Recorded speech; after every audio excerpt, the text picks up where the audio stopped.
We're Roger and Michelle, living our dream of a live-aboard life. We flew to Greece, bought a Jeanneau Sun Odyssey 45, and named her Sea of Gold.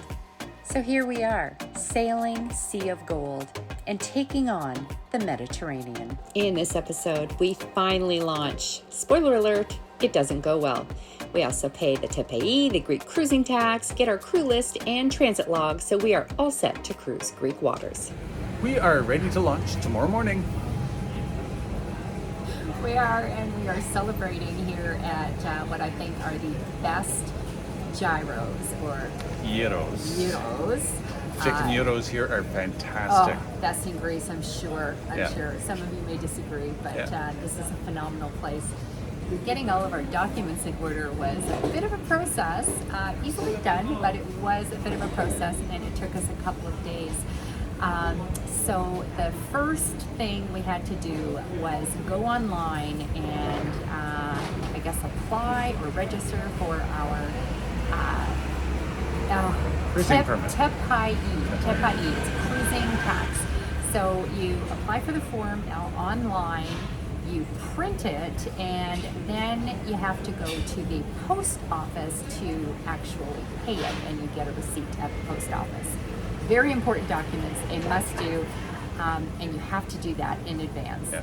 No, there's no government agency that will even look at you unless you have paid that cruising permit. TPI. Yes.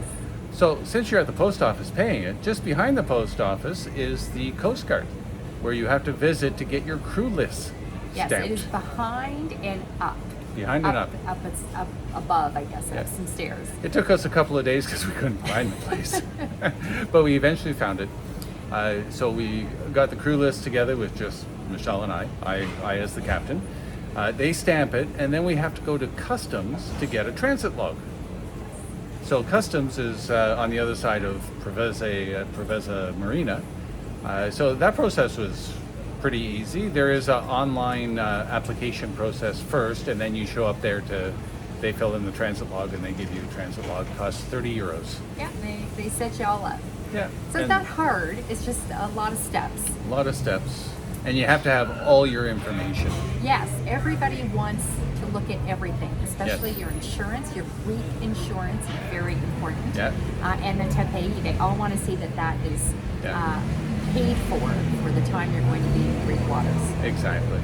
And to a lesser extent, the registration of the boat. Oh, yes. Because they need the tonnage measurement and the length and so on from that document. But all in all, not a bad process. Yeah, and we're all set. We're all set, and we are anxious to get in the water. Sometimes there's a surprise fees that crop up. The boatyard, I settled the account this morning because you have to settle before you get launched. They won't launch you unless you pay. Suddenly there was a 120 euro stay tax or hotel tax or fee. Live-aboard fee. Live-aboard fee. That wasn't in the contract, but 6 euros a day, so it cost us 120 euros. But if you pay cash, no VAT. So. These are so good. They're just packed. 3.50, €3.50.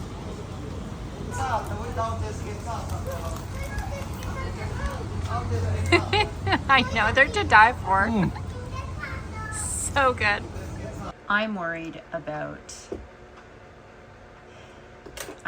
bad fuel. I'm worried about us just getting out into the channel and bad fuel causing the engine to die, and then we're in trouble. Shouldn't be a problem. Fuel tanks are full, and you should get bad fuel or the issues with fuel when the tank gets low and it starts sucking the crud at the bottom of the fuel tank. So I think we should be good.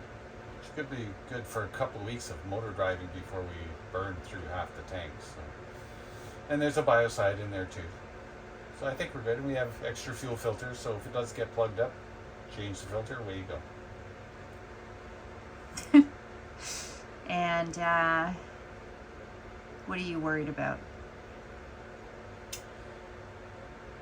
Well, we during the sea trial, there's quite a vibration and squeak coming from the drive chain, We changed the cutlass and the stuffing gland. I think that's it, but we haven't tested that yet. So I'd feel better once we get underway and all vibration and squeaks are gone. Then we're good. Okay. That is going to be one stressful ass launch. Nah, won't be stressful. You'll know it right away. You're never worried. I'm never worried. It's going to be, you're wasting valuable energy and time worrying about something you have absolutely no control over. Okay. So just go for it. Enjoy the day. Hopefully. Nothing can go wrong. It's not like there's No, going to be don't say that. It's not like there's going to be any wind or anything. So. No, there shouldn't be any wind, thank God. If anything, we'll have to break out the paddles and start rowing back to shore. Yeah. We don't even know if our dinghy engine works. Yeah, probably doesn't. Probably doesn't. I don't know how to describe how I'm feeling. Like, seeing it from afar like this, sea of gold, I mean, she just looks beautiful, absolutely beautiful. It's, you know, it's nerves, I want to be excited, but I'm afraid to be excited because we've just had so much shit go wrong. I don't know. We're getting there, getting there.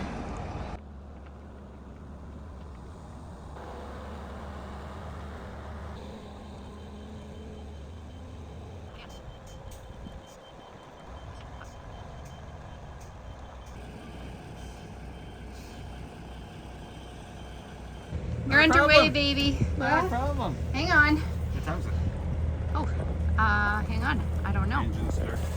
Okay, 10:39 on Tuesday, July 8th. We're out of here. We're trying to get out of here. Engine sounds really good to me. You? Yeah. Trying to figure out how to find yourself. Guess that's good water flow, maybe? Sounds good. Oh, there we go. There's like not barely a stitch of wind. Clear skies. Feeling thankful for that on our first cruise out, because if shit hits the fan, you know, we don't really need these other things going on either.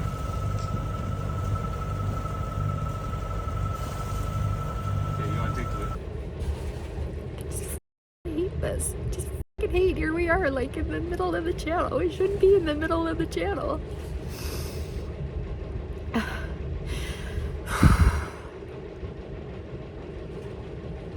What the fuck? Okay, so the stuffing gland is not letting water in, and you need water, otherwise stuff gets hot. That's all I know. The stuffing gland actually does need water flow, and it is not allowing water flow in, so Roger is trying to down there trying to get it going. Okay. Well, I tried to do something with that gland underway. It's just too tough. So we want to get through the Left Cat's bridge, find an anchorage on the other side, and then when we're at anchor, I'm going to loosen some bolts, get some water flowing. It might be an airlock that's preventing the water from lubricating it. So a lot better to get in a safe anchorage where we have good holding, and then I can take my time, do it properly, check, make sure we have water, and hopefully that solves it.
We just pulled in.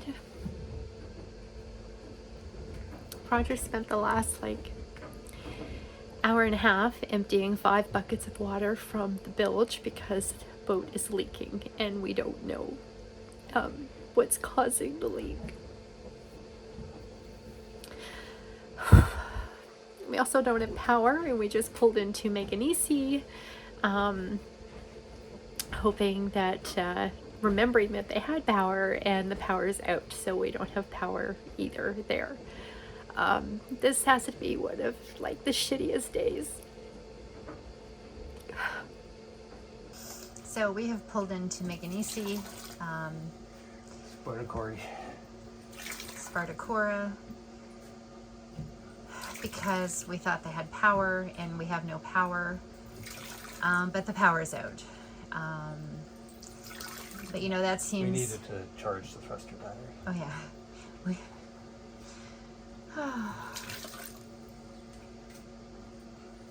And Roger is working on his 6th bucket of water that he's been emptying out over the past hour and a half.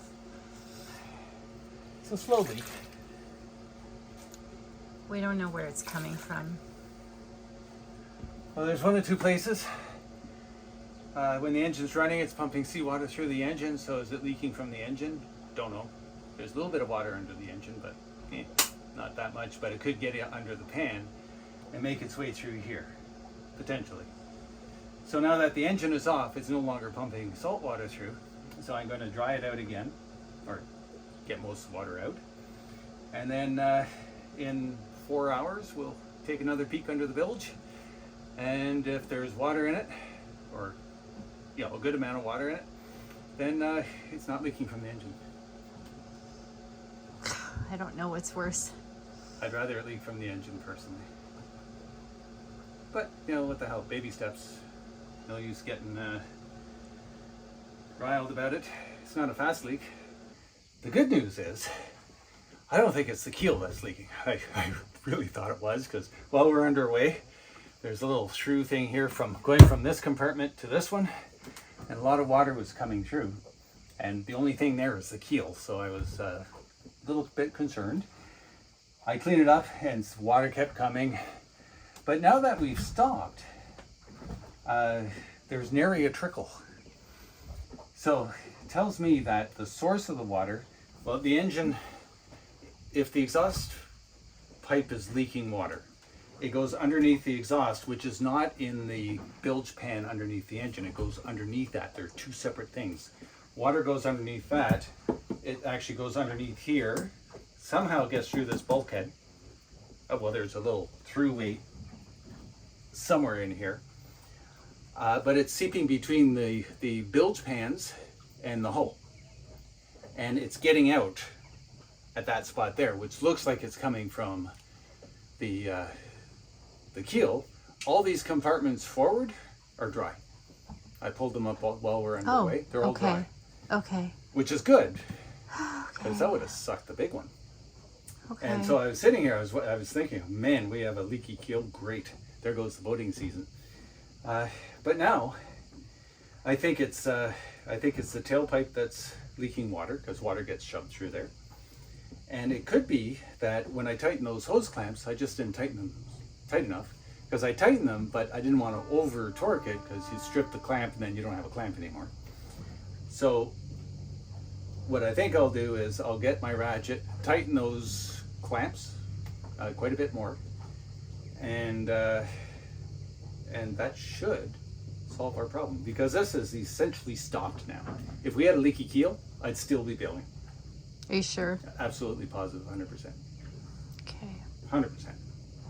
So, source of the water, engine, more than likely the exhaust tailpipe. Because I just did a snug tighten on the clamp. Now I'll torque her down. And so I think we probably solved that. Still working on that electrical issue. Because the windlass, when we pull up the anchor, oh my God, sorry sounding. And I went to use the thruster to help me dock here because I was being blown sideways. It didn't work. So That's the update. The other thing that we didn't mention to people was when we had to anchor. We had to anchor to wait for the Lithgow Bridge. We had to anchor for an hour and a half. Yeah. And So what I did was, when I dropped the anchor, we have a winch you can loosen the gypsy, and it free falls. So you don't actually have to use the windlass to drop the anchor. And that saves, 30 meters of outgoing chain.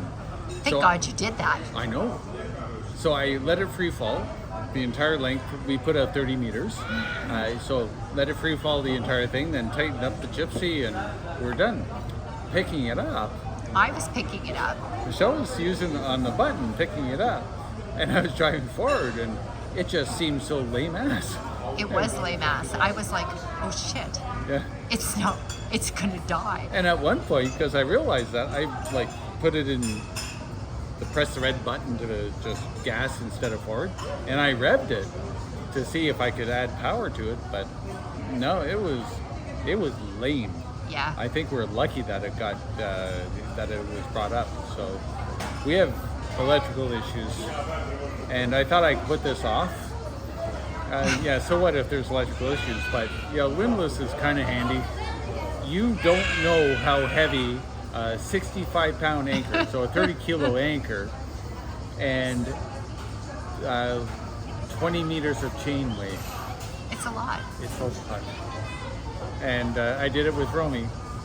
I really didn't want to do it with this boat. I know. I thought we bought a boat with a windlass, We did. and I thought we bought a boat with a bow thruster. We did. But both are on the same battery bank, which is being drained, and which is not actually being drained or not being charged. I really have to figure that out. Right now, I'm using jumper cables from the solar panel, our house bank solar panel, which is like 13 and a half, 14 volts. It's fully charged. So I'm jumping that onto the bow thruster battery and the windlass battery, both the same. I'm jumping that to get the juice up on the... So how the heck did the previous owners actually figure out how to get the solar right? The previous owner didn't do this. I think the previous owner went and parked it. Yeah. I truly believe, and said, okay, you know what? I'm just going to stay at a marina and not go anywhere because, I got a leaky boat, Yep. and the thruster doesn't work, and the windlass doesn't work. Yep. So it's time to sell. Yeah. Hook, line, and sinker. We got taken. Yeah, we did. And yet another thing wrong with the boat. So when we go 1100, 1200 RPM, there's a squeak, and the packing gland gets warm. So I was trying to burp it, I was greasing it, I was doing all kinds of stuff. Then we went to the Lithgow Canal, Lithgow Canal, whatever it's called. And there was one point where I had to accelerate, and it was squealing for about 5 seconds. And then it got beyond that because I had to give her because the wind was 20 knots crosswind. There was like 50 boats all It around. was a shit show. And people were like almost crashing into each other. It was just crazy. And it was like a scene I didn't want to be in. But we found ourselves in there. And of course I had the bow thruster, which didn't work. So I had a single screw with a rudder, and that's all the maneuverability I had.